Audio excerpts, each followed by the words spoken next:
beaucoup et bonsoir tout le monde. C'est un grand plaisir d'être ici et premièrement, je tiens également à remercier ce soir Jen Geary, l'ancien candidate et président ici à l'Association conservatrice de Gatineau.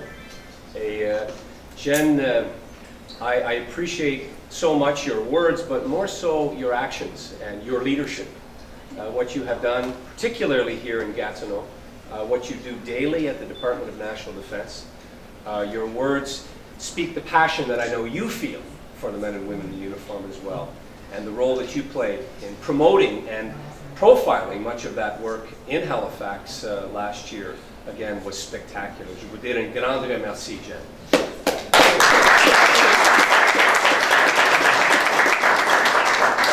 Et je suis toujours surpris par la beauté et la culture ici de Gatineau et par la gentillesse de ses habitants. Cet environnement, c'est absolument extraordinaire. Lac Lémy, c'est le plus grand environnement pour une réunion comme ça. And I also appreciate that many of you decided to forego a visit to the casino. It's much safer and cheaper that you're here tonight. But we do also appreciate your financial support here. Alors que l'été approche, nous attendons tous avec impatience le festival fantastique, comme le festival de Montgolfière et les rassemblements communautaires qui rendant le Québec si spécial. Je suis donc ravi que vous ayez pris un moment pour être avec nous ce soir. My friends, this Conservative Party, quite frankly, is built by people like yourself, who give up your time, your effort, time away from your families, your other pursuits, to come together for events like this in support of our party. And we appreciate so much, particularly around the time of campaigns, your efforts in that regard. And I know that there are veterans of many campaigns here in the room. In addition to the work that you do, in some cases as your job, you volunteer as much or more time on campaigns and coming together on occasions such as this. You put up signs, you go door to door, you support the party financially. And so I would be remiss if I didn't specifically express my appreciation on behalf of our party, the Prime Minister, our government, for what you do in that regard. And Dano is one in particular who's here with us tonight, who is a veteran and a soldier of our party. And Dano, I want to thank you in particular for your enthusiasm for our party and for being here, as you always are at times like this. Thank you, Dano.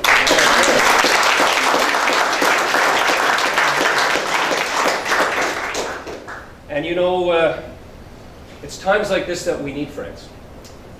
This has been a challenging week for the party, but as the Prime Minister spoke very directly about today, this is a time when we pull together, when we demonstrate our belief in the fundamental values of the Conservative Party, when we get back to the basics of what Canadians expect from their government, which is solid focus on the economy, on the needs and concerns of Canadians. And you know, throughout our history, we have always, in my view, put the country first, which is something that makes me feel very comfortable as a Conservative, putting the country's interests ahead of partisan interests. And we can never lose sight of that fact. And we have a long history of doing so. There's somebody here in this room who has chronicled much of that history. And I'm talking about my good friend Bob Plamondon, who's joined us here. And Bob has written a number of extraordinary books. He has done a great job, in my estimation, of separating fact from myth when it comes to the Conservative Party and our history. He has, in my view, helped to do away with some of the distortions that sometimes occur. I have mine right here, John. And this book is Bob's latest work. And it is hot off the presses, literally. I mean, it's still warm if you feel it. So you have a chance tonight to not only pick up a copy of this great book, meet the author, and pick up a book that has yet to actually be released. The official release is tomorrow, if I'm not mistaken, Bob, in Ottawa. And anyone who wants to pick up this book and have a word with Bob, he'll be right over here. He's got several copies with him. And I'm told that it's already in the top 100 on the Amazon list of must-reads this year. So much anticipated. It's called The Truth About Trudeau. Not the current, but the former. And it sets the record straight on a lot of things. And I know that Bob, in particular, is somebody who stresses substance over style, which is something I've always admired about him as an accountant. As somebody himself who has put his name on a ballot, he ran for us in 1988, if I'm not mistaken, and has served the party in a number of very important capacities over the years. So Bob, you're most welcome here. Always proud to see you, and thank you for your important work on this subject, which helps the country understand much of the challenges that we still face today as a result of the legacy of Mr. Trudeau the Senior. Which leads me to the point of why we don't want Mr. Trudeau the Junior to see any of those mistakes replicated. Le Canadien devrait comparer le bilan de réalisation de Premier ministre Harper, les créations de 900 000 nouveaux emplois depuis la récession, le chef de file de G7 en matière de création de l'emploi, légalement fiscal et le soutien aux familles. La vie de Justin Trudeau, qui n'a fait qu'expérimenter une foule de projets. Comme nombreux d'entre vous le savez, le paysage politique change au Canada avec le récent couronnement de Justin Trudeau comme chef du Parti libéral. Je regarde Justin Trudeau et tout ce que je vois, c'est quelqu'un avec un nom connu. Même son travail au Parlement n'est pas digne d'être remarqué.